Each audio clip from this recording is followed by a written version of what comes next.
Okay, Michelle, well, let me start here. Can we please play the tape of the Black Panthers in Philadelphia that this administration has decided not to pursue? They were intimidating people there. If that's not intimidation, we're talking about an army now being built by our president, a civilian national force. Now, if that's not intimidating to, you know, as Barack Obama would say, to his grandmother, who is a, quote, typical white person who has the fear of a black man bred into them, I don't know what is.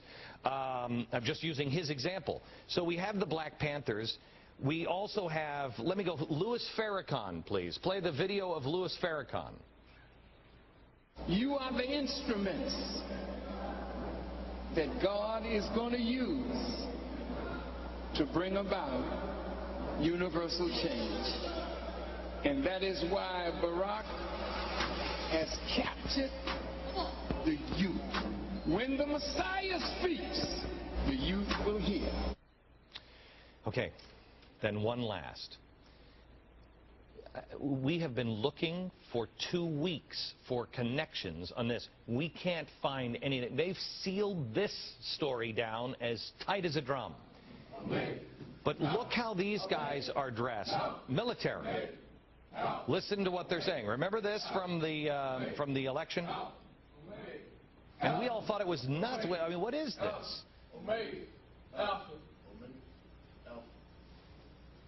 Because of Obama, I'm inspired to be the next doctor.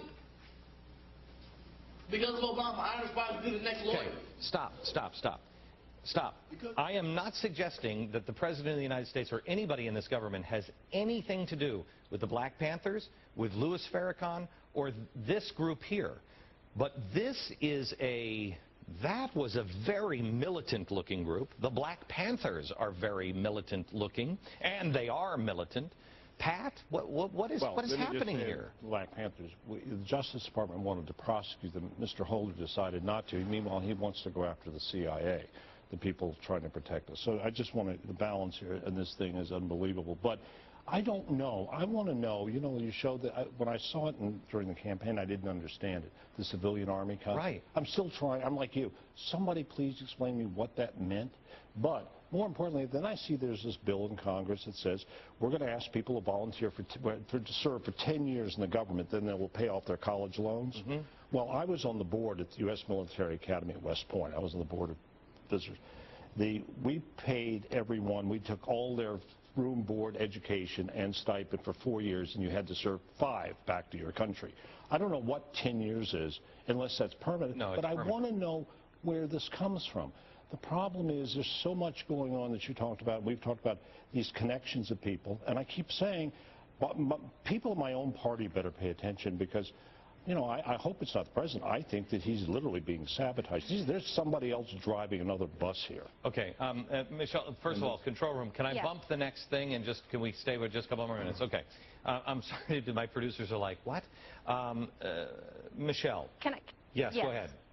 Can I just make a point? Because I have a point of disagreement with both of you, I think. On the whole, is the left as right as the bad, and what are the connections to establishment parties?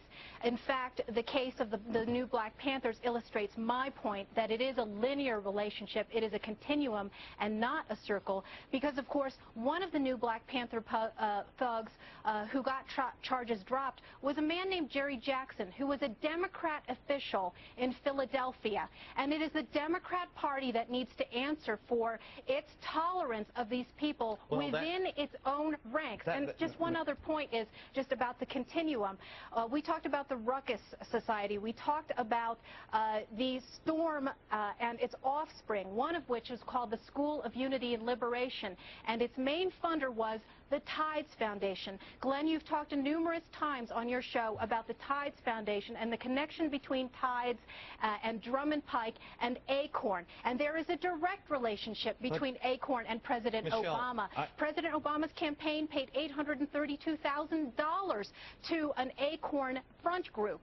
The connections are far greater on the left between the Democrat Party and these fringe groups than they are on the right and the Republican Party. Here's the thing, and please keep everybody on the screen. Here's the thing. I think there, and Pat, you and I talked about this the other day, I think that there is a new Democratic Party that the Democrats around the country don't know yet. They don't know. They think, oh, no, it's just my Democrat. It's just, you know, I'm a Democrat. We're not bad. I'm not a socialist. I'm not a communist. I'm not a radical. I'm not in with the Black Panthers. But, Michelle, I believe you're right that there is a connection, just like, Pat, I said to you about Michael Moore. They got in, and they infected the system. And the Democratic Party, as my grandfather was a Democrat, that's over. It's over, or it's being held down with a pillow and a gun to the pillow. I'm not a crook.